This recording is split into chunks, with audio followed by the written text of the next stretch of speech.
हे काही जण म्हणतात तुमच्याकडे 33 कोटी देव आहे, मग देव दाखवा तुमचे कुठे आहेत ते. मग आपण देव म्हणजे मूर्तीच दाखवणार आहे ना. प्रत्यक्ष देव मूर्तीतला बघायचं म्हणजे किती उपासना आहे. परंतु सूर्यनारायण ही अशी देवता आहे जी प्रत्यक्ष दिसणारी आहे, दृश्यमान आहे, आपण बघू शकतो. हे कोणी सांगितलं तुमचा देव कुठे बघ म्हणून सांगायचं, आकाशात नमस्कार वाक त्याच्यासमोर. कारण काय, सूर्य नारायण आहे, देवता आहे, अशी देवता आहे की दृश्यमान आहे, दिसते आहे.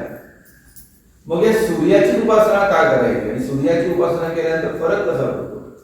आजकाल आपण जे सूर्यनमस्कार करतो फार चांगलं आहे, परंतु आज सूर्यनमस्कार हा उपासनेचा भाग सुरुवातीला होता, आता तो बराचसा व्यायामाकडे जातो. काही वाईट नाही, परंतु पूर्वीच्या काळी ऋषीमुनींची उपासना केली, सूर्यनमस्कार घातले, ते उपासनेचा भाग बनला.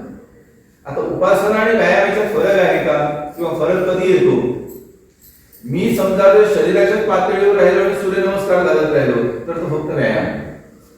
परंतु मी सूर्य नमस्कार घालत असताना तो रवी, तो सूर्य, तो भानू, तो खगोळ काय आहे, सूर्य म्हणजे त्याच्या स्वरूपाशी जर मी एकरूप झालो तर माझी ती उपासना. म्हणून आपण त्याला नमस्कार घालतो म्हणजे वंदन करतो, नमन करतो, हा भाव जर मनात आला ना तर ती उपासना.